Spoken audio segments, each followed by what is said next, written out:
very quickly. So that one you might have to boot it in the butt a little bit to make sure you're at the goal line. Otherwise, plays take time to develop. If you've got any receivers, they're probably going to cross. Okay? If you've got a running play, they got to turn and hand it off to somebody. That takes a little bit of time. No reason to sprint to that goal line. The only thing you have to be at the goal line before the ball gets in. Okay? And I see a lot of guys just sprint to that pylon and not officiate on the way there. That's the other thing. You got to officiate on the way there. I would tell you this, and I do it every year in August. Go out on a football field somewhere, start at the 7, pick a spot that you're going to look at while you slide to the goal line. Okay? And don't come off that spot.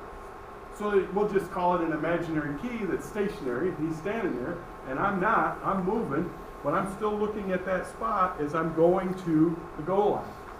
And do I end up in the right spot? Do I end up in the right spot? Is that good? Yeah. Cool. Good question. Yes. As an H, we've had this discussion a couple times, but it's 3rd and 7 from the 8.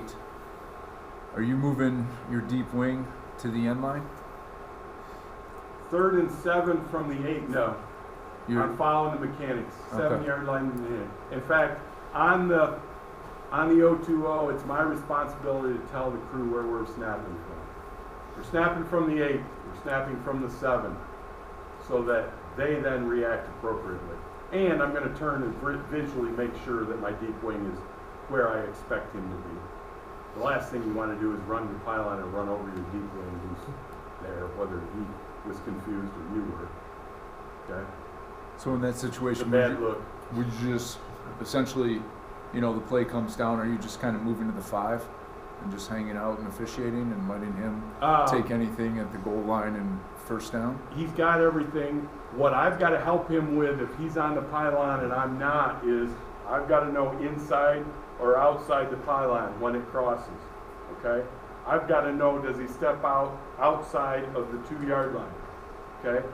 So I'm looking for feet. If it's a running play, I'm looking for feet.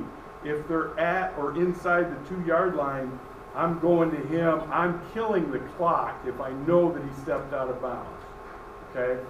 If it's in a position where he might have broken the plane, I'm letting it go and I'm coming to him and saying, he stepped out at the 1.5. Okay, now hopefully he recognizes that and he kills as well because he's not going to score a touchdown. But if he were, in the worst case scenario, to ring up a touchdown, and you know he stepped out, you got to go to him and say, look, he stepped out at the 1. Did the ball break the plane? And then he's going to have to make some kind of a decision on that. Okay? Because it's that body lean, it's the length of the ball carrier, and here's the foot that went out.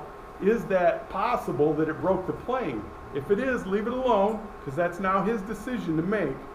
But make sure that he knows that the guy stepped out and he ruled that the ball broke the plane. Either way, they're going to review that one. Yeah. Okay?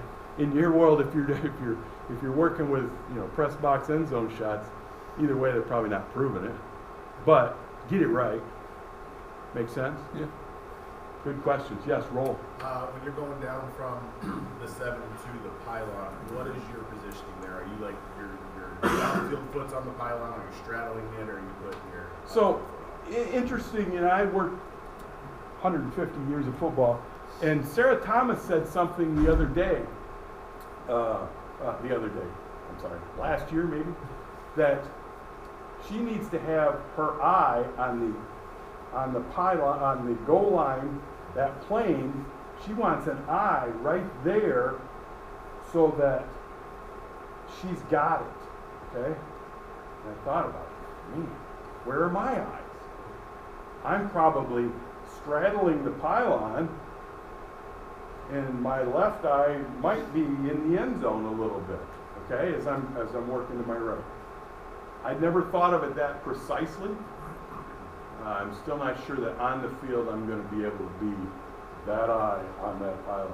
Okay, and by the way, my left eye is better than my right, so I probably need to use them both.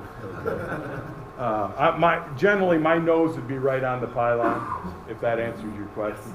Okay. Like I said, sometimes I'm just not that good. So yesterday, AJ's not here to agree with me. AJ was talking about just regular scrimmage plays where he's looking down the line of scrimmage to be able to kind of see the whole picture. So, is he looking at the ball, the set? What do you do in terms of kind of keeping your vision wide to see everything? We're going to move to the next segment, okay? And I'm going to